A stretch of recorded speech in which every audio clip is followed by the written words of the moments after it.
હવે એક વાત આવે છે સરસ રામ પ્રતાપભાઈની. લોયામાં શ્રીજી મહારાજ બિરાજતા હતા.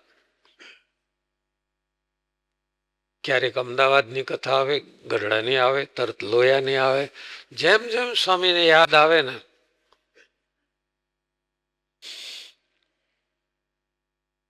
મોટાભાઈ રામ પ્રતાપજી પણ ત્યાં લોયામાં હતા.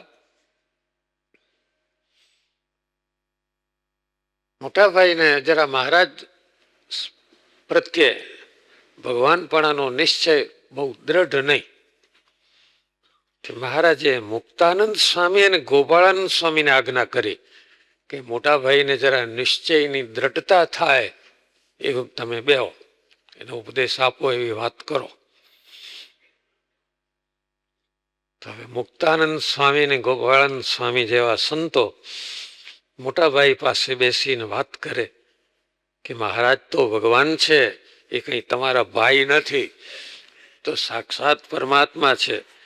અને મોટાભાઈ શું બોલે ખબર છે? स्वामी तुम सब ठीक कहते हो, लेकिन ये सब हमारे घर की बात है. એ તો અમારા ઘરની વાત છે. અમે બધા ભેગા રમ્યા છીએ, જમ્યા છીએ, મોટા થયા છીએ. એ છપૈયામાં ધમાલ ને તોફાન બધું અમે જાણીએ છીએ. પણ નિશ્ચયની દ્રઢતા થાય નહીં. પછી શ્રીજી મહારાજ એમાં ભેગા ભળ્યા. મહારાજે મોટાભાઈને સમાધિ કરાવી. તે વૈકુંઠમાં ગયા. વૈકુંઠનાથના દર્શન થયા. વૈકુંઠનાથે આદર આપ્યો, આવો આવો આવો, તમે તો અક્ષરધામના અધિપતિ સાક્ષાત પુરુષોત્તમ નારાયણના ભાઈ છો, આવો આવો આવો, અમારા અહો ભાગ્ય તમે અહીં આવ્યા. ત્યારે રામ પ્રતાપભાઈ કહે છે, અક્ષરધામ કહા હૈ? એટલે વૈકુંઠનાથ કહે છે, હમણાં જ તમને બતાવું. ગરુડજીને બોલાવ્યા. અક્ષરધામ બહુ દૂર છે, આ ગરુડજી ઉપર બેસીને જાઓ. અને મોટાભાઈ ગરુડજી ઉપર બેઠા.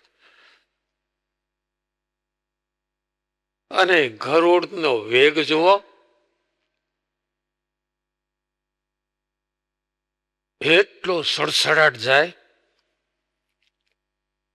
અક્ષરધામમાં પહોંચી ગયા. અને સ્વામિનારાયણ ભગવાનના દિવ્ય તેજોમય સ્વરૂપે અક્ષરધામમાં દર્શન થયા. અનંત કોટી મુક્તો અક્ષરધામમાં જોયા. ભક્તિ માતા પણ ત્યાં હતા, ધર્મપિતા પણ ત્યાં હતા. અક્ષરધામમાં શ્રીજી મહારાજે ભક્તિ માતાને કહ્યું, બોલાવો બોલાવો, આ તો મોટા ભાઈ છે, ગરમ થઈ જશે. ભક્તિ માતાએ બોલાવ્યા.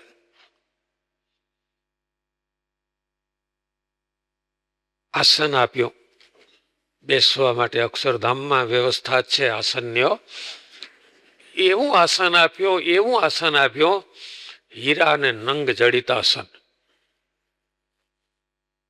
મોટાભાઈને નિશ્ચય થઈ ગયો. સમાધિમાંથી જાગ્યા. ગરુડ ઉપર બેસીને પાછા આવ્યા. આ વાર્તા મૂળીની સભામાં રામ પ્રતાપભાઈએ જાતે કહી હતી. મૂળીની સભામાં, મૂળીમાં સત્સંગ સભામાં મોટાભાઈ રામ પ્રતાપજીએ આ વાત જાતે કહી. અને એમ બોલ્યા, ઓહો, ગરુડ કી પાંખ ચલે, હંસ હંસ હંસ. એક ક્ષણ में પહોંચ ગયે. શું ગરુડની પાંખ ચાલે? સડસડાટ અવાજ આવે, હંસ હંસ હંસ.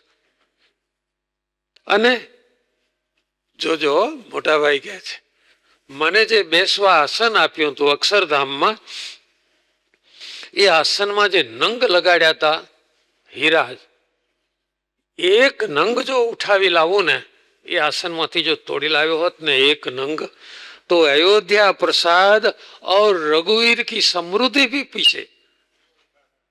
अयोध्या प्रसाद जी ने रघुवीर जी ने समृद्धि कहीं नहीं, एवो एक नंग लायो होत तो. મોટાભાઈને દ્રઢ નિશ્ચય થઈ ગયો. કેવી અદ્ભુત કથાઓ છે. ધન્યવાદ છે ભાઈ. હમણાં જ આવ્યો ને ભગવાનના ભક્તનો મહિમા, બહુ મહિમા છે. એ મહિમા સમજાય છે માટે તો આ કથા થાય છે.